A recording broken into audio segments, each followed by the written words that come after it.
Welcome है आपका हमारे YouTube चैनल में। आज मैं आपको 8वें वेतन आयोग पर बहुत सारी और बहुत ही इंपॉर्टेंट अपडेट्स दूंगा।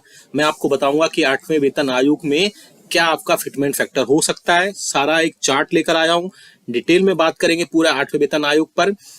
आपके ग्रेड पे, आपके लेवल के हिसाब से क्या क्या आपका बेसिक होगा 8वें वेतन आयोग में, वो भी मैं बताऊंगा। क्या फिटमेंट फैक्टर हो सकता है वो भी मैं बताऊंगा। साथ ही साथ फोर्थ, फिफ्थ, सिक्स और सेवन पे कमीशन में कितने परसेंट की हाइक हुई आपकी, क्या फिटमेंट फैक्टर रहा, कितनी मिनिमम बेसिक सैलरी थी, कितनी मिनिमम बेसिक पेंशन थी, उस पर भी बात करेंगे। और जानेंगे कि 8वें वेतन आयोग का जो प्रपोजल है वो गवर्नमेंट कब तक दे सकती है, कब तक लागू हो सकता है, क्या सारे इसमें अपडेट्स होंगे। यानी एक ही वीडियो में आपके 8वें वेतन आयोग पर यानी कि 8th CPC पर सारे अपडेट्स मिल जाएंगे। साथ ही साथ आप अपनी बेसिक पेंशन और बेसिक सैलरी भी देख पाएंगे अगर 8वां वेतन आयोग जिस हिसाब से लागू हो सकता है। तो पूरा डिटेल में बात करेंगे, इसलिए इस वीडियो को पूरा लास्ट तक देखिएगा। और अगर चैनल पर पहली बार आए तो चैनल को फ्री में सब्सक्राइब जरूर करिएगा। सब्सक्राइब के ब्लैक बटन को प्रेस करके साथ ही साथ आप हमारी वीडियोस की लेटेस्ट अपडेट्स के लिए, लेटेस्ट इन्फॉर्मेशन के लिए बेल आइकन को यानी घंटे के निशान को प्रेस करना बिल्कुल मत भूलेगा। तभी आपके पास हमारी वीडियोस की लेटेस्ट अपडेट्स आ पाएगी और आप हमारी वीडियोस को इसी तरीके से आगे भी वॉच कर पाएंगे। सबसे पहले जानते हैं कि किन पे कमीशन में कितनी बढ़ोतरी हुई। थोड़ा एक रफली आइडिया लगेगा इससे कि 8th पे कमीशन में कितनी बढ़ोतरी हो सकती है। सामने एक आप चार्ट देख पा रहे हैं जिसमें जिसमें पे कमीशन लिखा गया है। दूसरे नंबर पे आप देख सकते हैं कितने परसेंट हाइक हुआ वो देख सकते हैं, क्या फिटमेंट फैक्टर रहा वो यहाँ पर है। साथ ही साथ कितनी मिनिमम बेसिक सैलरी थी और उसके हिसाब से यहाँ पर किस हिसाब से बढ़ोतरी हुई। तो सबसे पहले हम बात करते हैं फोर्थ पे कमीशन की। थर्ड पे कमीशन से फोर्थ पे कमीशन में जब हम आए तो वहां पर 27.6% की टोटल बढ़ोतरी हुई बेसिक में। फिटमेंट फैक्टर वहां पर नहीं था और मिनिमम बेसिक सैलरी उसके बाद हुई 750 रुपए। अब आगे चलते हैं फिफ्थ पे कमीशन में। जब फिफ्थ पे कमीशन आया तो 31% की यहाँ पर बेसिक सैलरी में बढ़ोतरी हुई। फिटमेंट फैक्टर यहाँ भी नहीं था और बेसिक सैलरी 750 रुपए से बढ़ करके 2550 रुपए यहाँ पर हुई। अब बात करते हैं सिक्स पे कमीशन की। इसमें बढ़ोतरी हुई 54% की और यहां से अब फिटमेंट फैक्टर इंट्रोड्यूस हुआ, यानी कि 2250 रुपए में 1.876 का मल्टीप्लाई करने के बाद रफली 7,000 रुपए यहां पर आए। यानी फिटमेंट फैक्टर ऐसा क्रूशियल रोल प्ले करता है जब आपकी बेसिक सैलरी जो भी होगी और एक फिटमेंट फैक्टर निकल कर आएगा, उसके बाद ही यहां पर आपकी टोटल बेसिक सैलरी या बेसिक पेंशन काउंट होगी। सपोज करिए नेक्स्ट की बात करते हैं हम, यानी कि सेवंथ पे कमीशन में 14.29% की बढ़ोतरी हुई और फिटमेंट फैक्टर अभी आपका जो प्रेजेंट में है वो 2.57 है। और बेसिक सैलरी की बात करें तो आपकी बेसिक सैलरी 18,000 रुपए और आपकी बेसिक जो पेंशन है वो 9,000 रुपए। और वो आती कैसे है, आपका जो भी प्रीवियस में 7,000 आपकी पे कमीशन में था और उसमें 2.57 का मल्टीप्लाई जब किया गया तो आप देख सकते हैं कि रफली एग्जैक्ट 18,000 नहीं आते हैं, रफली 18,000 रुपए आए, 17,500 आए तो उसको 18,000 रुपए बेसिक बनाएगा। अब बात करते हैं कि 8वें वेतन आयोग में कितने परसेंट का हाइक होगा, क्या फिटमेंट फैक्टर हो सकता है और कितनी मिनिमम बेसिक सैलरी या मिनिमम बेसिक पेंशन हो सकती है। अब हम उसकी बात करेंगे। आपने देखा यहाँ पर फोर्थ से फिफ्थ के कमीशन में आप देख सकते हैं 31% का हाइक हुआ। सिक्स पे कमीशन में 54% का हाइक हुआ। सेवन पे कमीशन में 14.29% का हाइक हुआ। वहीं बात करते हैं अगर सिक्स पे कमीशन की, उसमें फिटमेंट फैक्टर 1.86 रहा। वहीं सेवन पे कमीशन की बात करते हैं, उसमें फिटमेंट फैक्टर 2.57 है जो करंटली अभी चल रहा है। अब बात करेंगे कि क्या 8वें वेतन आयोग में क्या फिटमेंट फैक्टर होना चाहिए। पहले आप भी वीडियो को रनिंग में ही कमेंट कर सकते हैं कि आपके हिसाब से कितना फिटमेंट फैक्टर होना चाहिए या कितने प्रतिशत की हाइक पेंशन और सैलरी में होने चाहिए जिससे आपकी मिनिमम बेसिक पेंशन और मिनिमम बेसिक सैलरी हो। हम पूरा डिटेल में चार्ट देखेंगे 8वें वेतन आयोग में क्या चार्ट होगा, क्या सारी अपडेट्स होंगी, वो चार्ट हम लेकर आए। आप देख सकते हैं ये चार्ट है और हम इसमें फिटमेंट फैक्टर जो है 2.528 लेकर आए। यानी फिटमेंट फैक्टर हम अगर एक्सपेक्टेड बात करते हैं इसमें कम ज्यादा भी हो सकता है, एग्जैक्ट यही भी हो सकता है। मैं आपको एक रफली आइडिया दे रहा हूँ कि फिटमेंट फैक्टर 2.28 अगर हम लेकर चलते हैं तो क्या आपका बेसिक पेंशन होगा, क्या बेसिक सैलरी होगी, ये सारी चीजें हम इस पर बात करेंगे। लेकिन सबसे पहले इस चार्ट पर, इस टेबल पर बात करने से पहले हम थोड़ा सा ये बात कर लेते हैं कि 8वें वेतन आयोग का प्रपोजल कब तक आ सकता है, क्या इसमें अपडेट्स आएंगे वो हम यहाँ पर देख लेते हैं। सबसे पहले आप देख सकते हैं मीडिया में जो खबरें आई उन पर बात करें थोड़ा सा।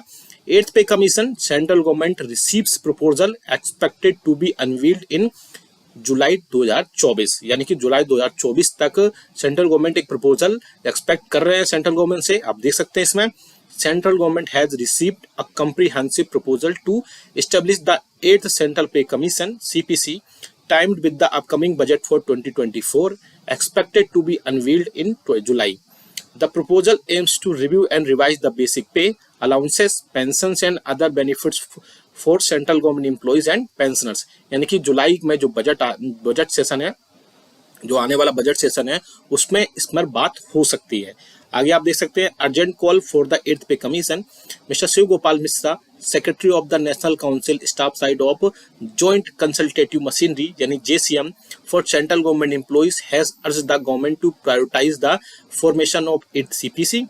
In a detailed letter to the cabinet secretary, Mishra highlighted the need for this commission to address the economic challenges faced by the government employees and government pensioners.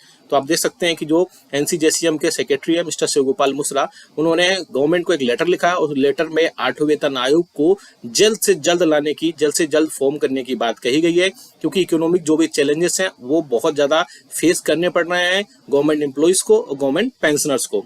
अब बात करते हैं थोड़ा सा बैकग्राउंड की और क्या टाइमिंग हो सकती है 8वें वेतन आयोग की, उस पर भी एक बड़ी हम यहाँ पर डिस्कशन करेंगे।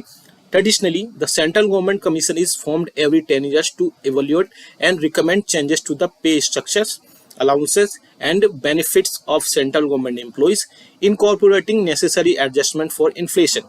यानी कि 8वें वेतन आयोग या कोई पे कमीशन होता है वो उसका एवोल्यूशन और रिकमेंडेशन किए जाते हैं, उसके वेतन भत्ते और जो भी बेनिफिट्स होते हैं सेंट्रल गवर्नमेंट एम्प्लॉइज और पेंशनर्स के, वो इन्फ्लेशन के चलते ऐसा सब किया जाता है।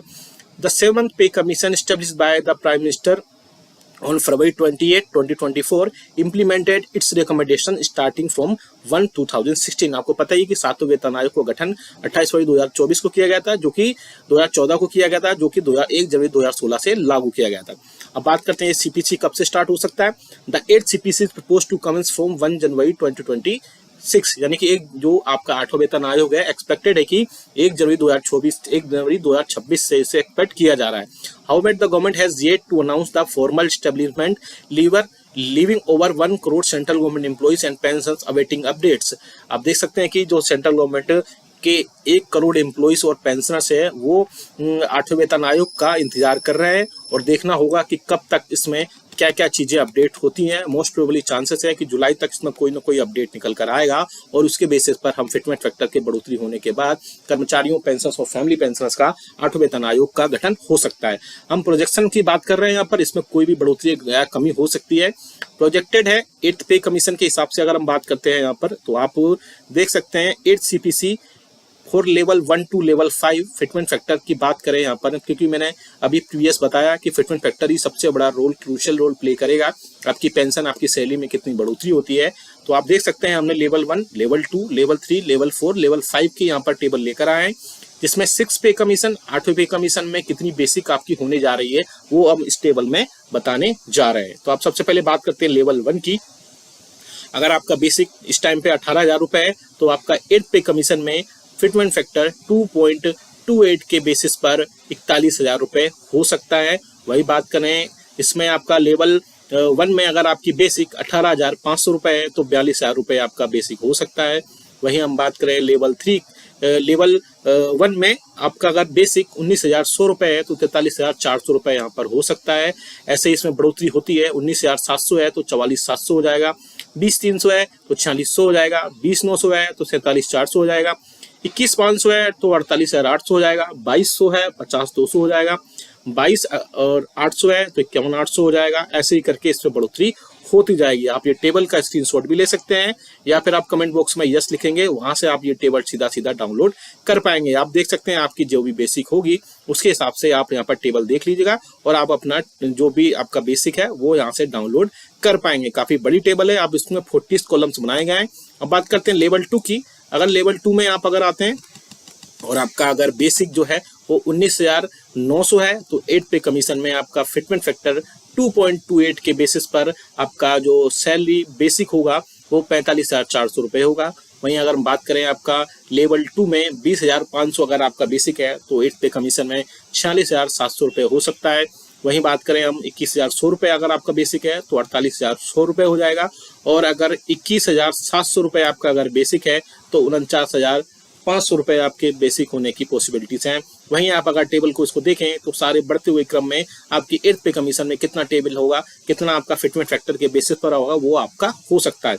वहीं हम लेवल 3 की बात करें, अगर आपका लेवल 3 में जो ग्रेड पे है वो 2,000 रुपये है। आप देख सकते हैं लेवल 3 में बेसिक अगर आपका 21,700 रुपये है तो आप 49,500 रुपये यहाँ पर आपका बेसिक हो सकता है।